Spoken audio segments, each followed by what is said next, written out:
What if the motorcycles most riders dismiss are actually the ones worth owning? Kawasaki has built machines that confuse people on paper, get ignored in showrooms, and then completely rewire your thinking the moment you ride them. 7 bikes. 7 surprises. Let's count them down. Number 7. Kawasaki Eliminator 500. The Eliminator 500 gets dismissed before most riders even sit on it. The name implies heavyweight muscle. The silhouette reads retro cruiser, and when people discover it, runs a parallel twin engine borrowed from a naked middleweight. The conversation ends immediately. Wrong displacement, wrong category, wrong bike. Every one of those reactions misses the point entirely. The engine is a 451 cubic centimeter parallel twin liquid-cooled, fuel-injected unit producing around 45 horsepower. Kawasaki tuned it for low-end torque rather than peak power, meaning it pulls confidently from the moment you touch the throttle without demanding aggressive technique or high revs. It suits the relaxed cruiser posture perfectly. The engine and chassis philosophy work together rather than against each other, which only happens when a manufacturer genuinely thinks through the complete package. The real surprise is the weight. At approximately 174 kilograms wet, the Eliminator 500 is one of the lightest cruisers available at any price point. That lightness is deliberate, and it transforms how the motorcycle behaves in the real world. Low-speed maneuvering, tight urban turns, and slow traffic feel natural rather than exhausting. Seat height sits at just 735 millimeters, making it accessible for shorter riders without modifications. Used pricing runs approximately $5,500 to $7,200. It stays undervalued because cruiser buyers chase displacement numbers. 800 cubic centimeters, 1,000 cubic centimeters, 1,200 cubic centimeters. A 451 cubic centimeter cruiser simply doesn't register on that scale, regardless of how well it actually rides. Ride it once and the numbers stop mattering completely. But number 6 hides something even more interesting beneath a styling choice most riders never look past. Number 6. Kawasaki Z650S. The Z650S has a marketing problem. It sits between the naked Z650 and the semi-fared Ninja 650 in Kawasaki's lineup, wearing a small fly screen and a slightly more aggressive crouch. Most riders look at it and see an identity crisis. Not quite naked, not quite sport, not quite anything definitive. They move on quickly. That's a mistake made on aesthetics, not substance. Under the bodywork, or lack of it, sits a 649cc parallel twin engine, liquid-cooled, fuel-injected, producing around 68 horsepower with a torque curve that peaks early and stays broad. It's the same fundamental platform shared with some of Kawasaki's best-selling middleweights, refined over multiple generations into something genuinely dependable. The engine doesn't surprise you with drama. It rewards you with consistency, exactly what daily riding demands. The chassis is a steel trellis frame, lightweight and communicative. Wet weight comes in around 187 kilograms, impressively lean for a middleweight with this level of equipment. Suspension is tuned for street reality, not track sessions, which means it handles broken city roads without transferring every imperfection directly into your spine. Braking comes from a 300mm front disc setup with ABS standard. The ergonomics are where the Z650S quietly wins arguments. The fly screen provides just enough wind deflection to reduce fatigue on longer runs without locking you into an aggressive forward lean. The riding position is upright enough for comfort, engaged enough for confidence. It's a balance that sounds unremarkable until you spend 3 hours in the saddle and realize you're not exhausted. Used market pricing runs approximately $5,000 to $6,800. The Z650S stays undervalued because it doesn't carry a clear identity that buyers can immediately describe to their friends. The Z650 has the full naked appeal. The Ninja has the sport fairing.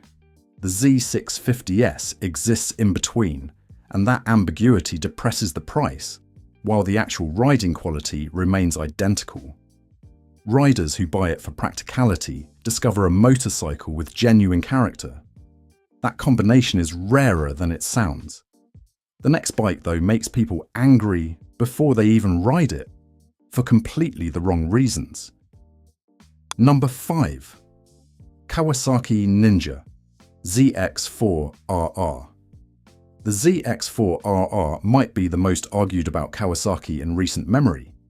A 399 cubic centimeter four-cylinder sport bike in a market dominated by 600 cubic centimeters and 1,000 cubic centimeters machines.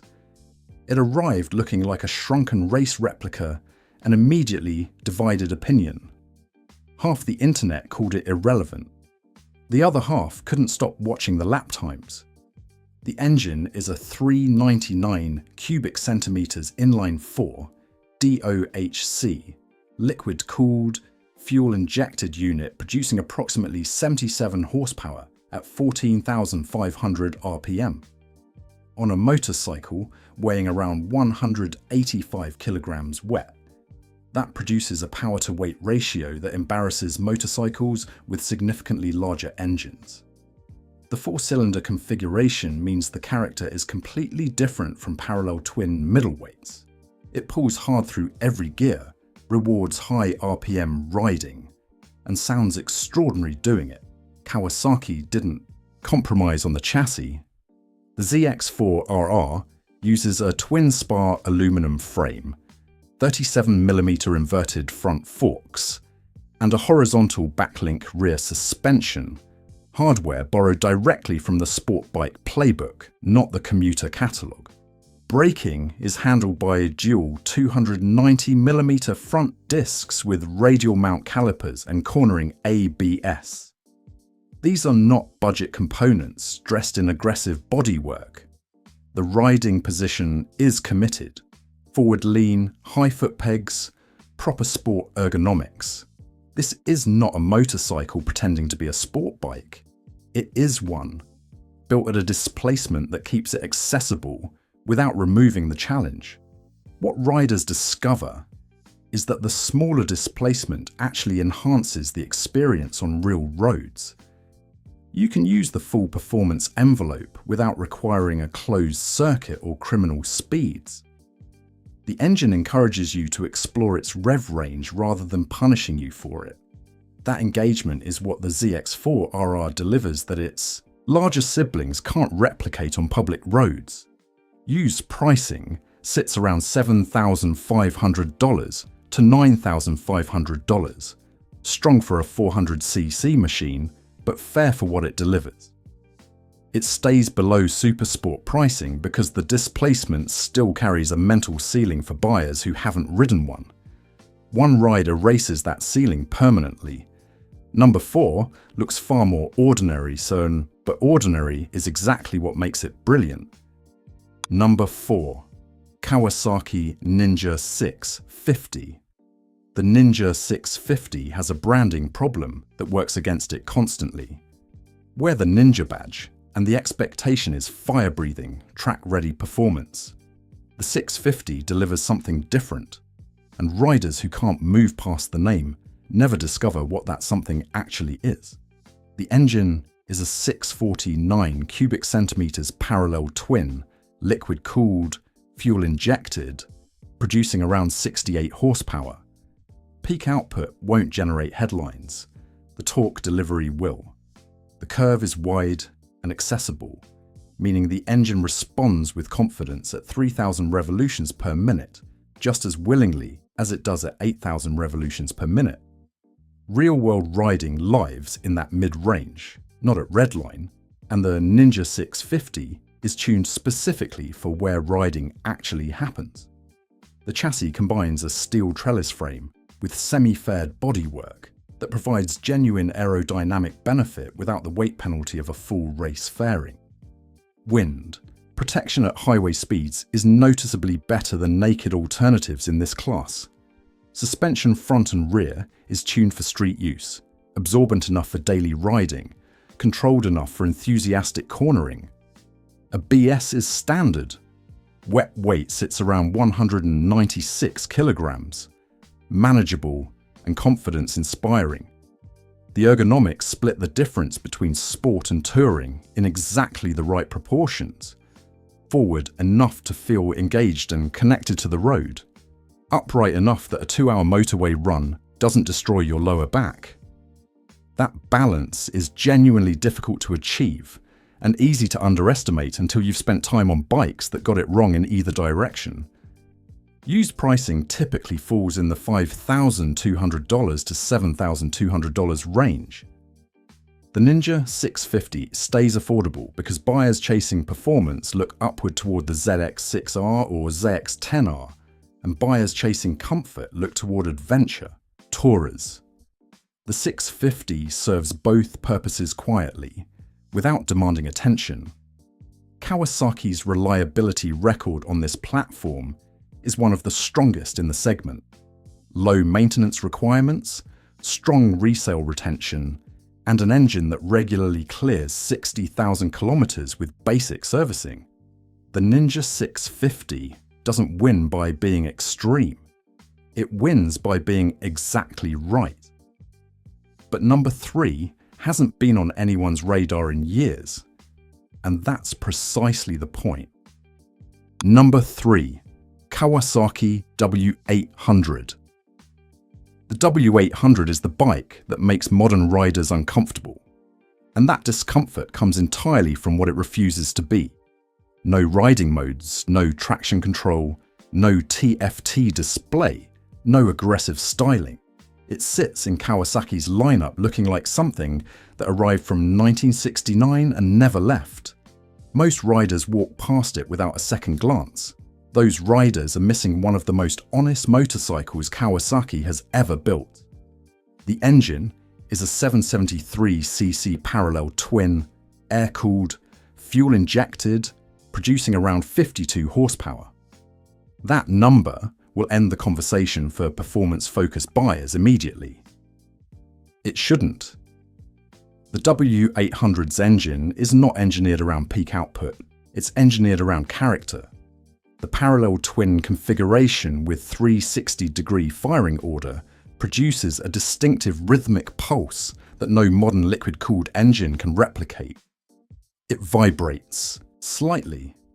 It breathes audibly. It communicates with the rider in a way that smooth, refined engines deliberately eliminate. The chassis is a double-cradle steel frame, traditional in construction, surprisingly capable in practice. Wet weight sits around 221 kilograms, which sounds heavy until you discover how low and centralized that weight is distributed. The W800 handles with a composure that defies its vintage-inspired proportions. Braking comes from a 300mm front disc with ABS. Suspension travel is modest but appropriate for the riding style this motorcycle encourages. That riding style is the key to understanding the W800 entirely. This is not a motorcycle for chasing lap times or carving mountain passes at triple-digit speeds. It is a motorcycle for riding, long, unhurried journeys, where the destination matters less than the road itself. Weekend routes chosen for scenery rather than corner count. The W800 rewards the approach with a sensory richness that modern motorcycles, optimized within an inch of their lives, have largely engineered away. Used pricing sits in the $6,500 to $9,000 range. It stays below Royal Enfield's comparable offerings and well below Triumph's Bonneville lineup, despite offering Kawasaki's legendary reliability and superior build quality.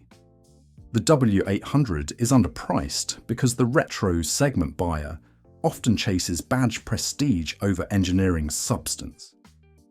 Ride it once without prejudice, and the W800 stops being a compromise.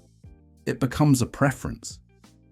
Number 2 is the opposite of everything the W800 represents, and it makes just as little sense until you understand it completely. Number 2, Kawasaki Ninja ZX-10R SE. The ZX-10R SE creates confusion in both directions. Performance riders look at the price tag and question whether the SE designation justifies the premium over the standard ZX-10R. Casual buyers look at the specification sheet and wonder why anyone needs this much motorcycle for street riding. Both groups are asking the wrong questions. The engine is a 998 cubic centimeters inline 4 DOHC, liquid-cooled, fuel-injected unit producing approximately 203 horsepower in standard trim, more with the optional power parts kit. This is a world superbike-derived power plant, not a street engine that borrowed some racing DNA. The combustion chambers, valve timing, and intake geometry trace directly back to Kawasaki's championship-winning WSBK campaign. The difference between an engine inspired by racing and one descended from it is felt immediately and unmistakably. What separates the SE from the standard ZX-10R is the electronics package and suspension hardware.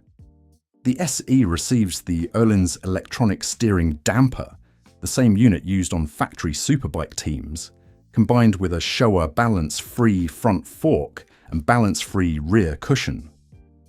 These are not marketing upgrades. They are precision tools that transform how the chassis communicates with the rider at speed. The steering damper actively adjusts damping force based on speed and steering input. The suspension responds to road conditions in real time rather than being set for an average of all conditions. The electronics suite includes cornering ABS, launch control, engine braking control, and a 6-axis IMU that reads pitch, roll, and yaw simultaneously. Kawasaki's intelligent anti-lock brake system is among the most sophisticated available on a production motorcycle. Used pricing typically falls in the $14,000 to $18,000 range, significantly below original MSRP, because the ZX-10R's rapid model year updates create strong depreciation curves. Buyers who purchase new absorb that depreciation. Second owners inherit the technology at a fraction of the cost. The ZX-10R SE makes no sense as a street motorcycle until you understand that it was never designed to be ordinary. It was designed to be the closest thing to a factory superbike that a private buyer can legally register and ride. And then there's number 1, a motorcycle that looks completely absurd until you understand exactly what problem it was built to solve. Number 1. Kawasaki KLR 650. Nothing about the KLR 650 makes sense in 2026. It is heavy for an adventure bike, underpowered for a dual sport, outdated compared to modern trail-ready machines with cornering ABS, multiple riding modes, and electronic suspension. It has been in production in various forms since 1987. Rivals have lapped it technologically several times over, and yet the KLR 650 outsells, outtravels, and outlasts expectations in ways that make engineers at competing brands genuinely uncomfortable. The engine is a 652 cubic centimeters single-cylinder, DOHC, liquid-cooled, fuel-injected unit producing around 42 horsepower. Single-cylinder adventure bikes produce character rather than outright performance, and the KLR's long-stroke, torque-focused tune is built specifically for the kind of riding where pavement ends and certainty disappears. It pulls from low RPM with authority. It doesn't require high revs to motivate 198 kilograms of motorcycle and rider plus luggage through sand, mud, gravel, or rutted mountain tracks. The chassis is where the KLR 650 earns its reputation. 200mm of front fork travel and 185mm of rear suspension travel absorb terrain that would defeat motorcycles costing 3 times as much. The 21-inch front wheel rolls over obstacles confidently. Ground clearance is 210mm, enough to navigate routes that turn back adventure tourers with half the suspension travel and twice the price. Fuel capacity sits at 23 litres, enormous by any segment standard. Combined with the engine's efficiency at touring speeds, real-world range regularly exceeds 400 kilometers per tank. In remote riding, that range is not a convenience feature. It is a safety margin. The simplicity that makes the KLR look outdated is the same simplicity that makes it repairable anywhere on Earth with basic tools and mechanical common sense. There is no complex electronics network to diagnose, no proprietary software required. Riders have completed circumnavigations, crossed continents, and navigated some of the world's most remote roads on KLR 650s specifically, because complexity is the enemy of reliability when help is genuinely far away. Used pricing sits at $4,500 to $6,500 for recent models. Extraordinary value for a motorcycle with this capability profile. It stays affordable because spec sheet shoppers consistently choose more impressive numbers on paper over proven real-world performance. The KLR 650 makes no sense until the road runs out. Then it makes more sense than anything else in the garage. 7 Kawasaki's that confuse people on paper and delivered something completely different in the real world. The pattern is always the same. Spec sheets measure numbers, not experiences. The bikes most riders skip are often the ones that reward the riders who look closer. If this list changed how you see Kawasaki's lineup, subscribe. There's more where this came from.